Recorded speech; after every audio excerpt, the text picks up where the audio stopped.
Hi! Hello అందరికి.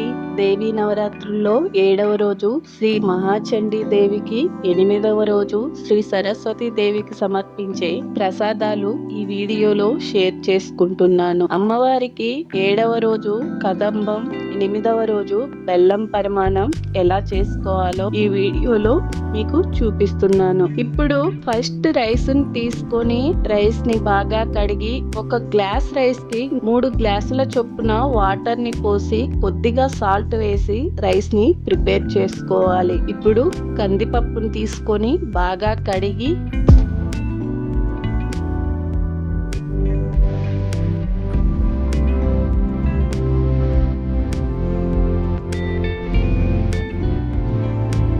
కొద్దిగా పసుపు, ఉప్పు వేసుకొని కుక్కర్లో 3 విజిల్స్ పెట్టి ఉడికించుకోండి. ఒక కడాయిలో కొద్దిగా ఆయిల్, నెయ్యి వేసి పోపు దినుసులు వేసి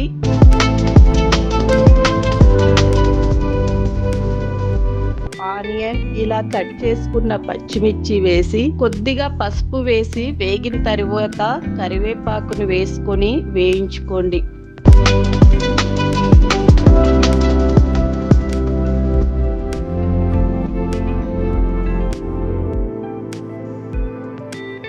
ఇలా కట్ చేసి ఉంచుకున్న టమోటా వేసి కొద్దిగా మగ్గిన తరువాత ఇక్కడ మీ దగ్గర ఉన్న ఏ వెజిటేబుల్స్ అయినా మీరు వేసుకోవచ్చు. నేను క్యారెట్, ఆలు, వంకాయలను వేసుకుంటున్నాను.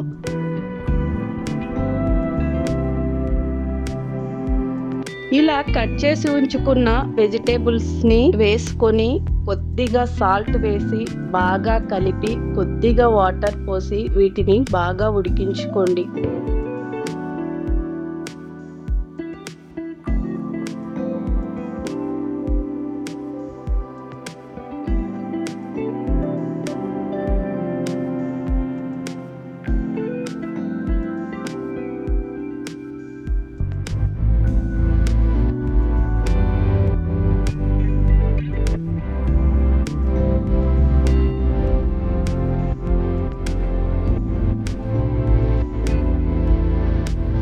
ఇప్పుడు మనం ఉడకబెట్టి ఉంచుకున్న కందిపప్పును బాగా మెదుపుకొని ఈ వెజిటేబుల్స్ లో వేసి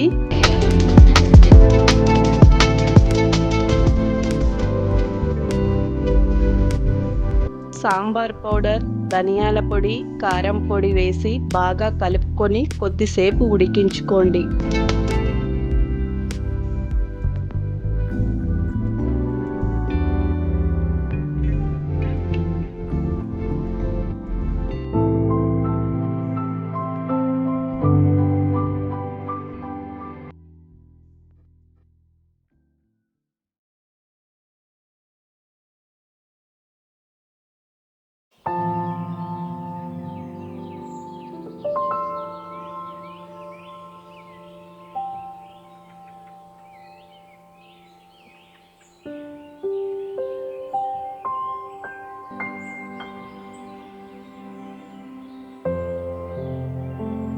ఇప్పుడు ప్రిపేర్ చేసి ఉంచుకున్న రైస్ ని వేసి బాగా కలిపి ఒక 5 నిమిషాలు ఉడికించుకోండి.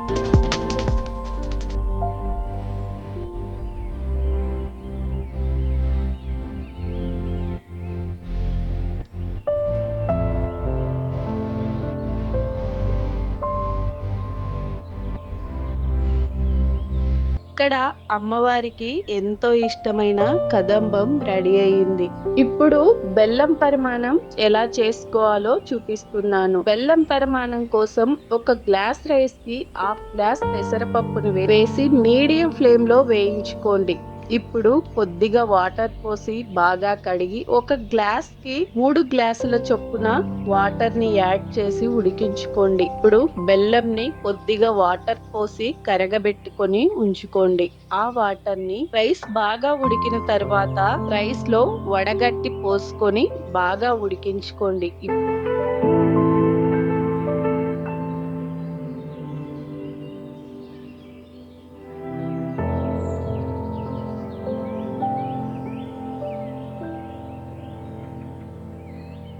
ఇప్పుడు కొద్దిగా నెయ్యిలో జీడిపప్పు, ఎండు ద్రాక్ష వేయించి ఈ బెల్లం పరిమాణంలో కలుపుకొని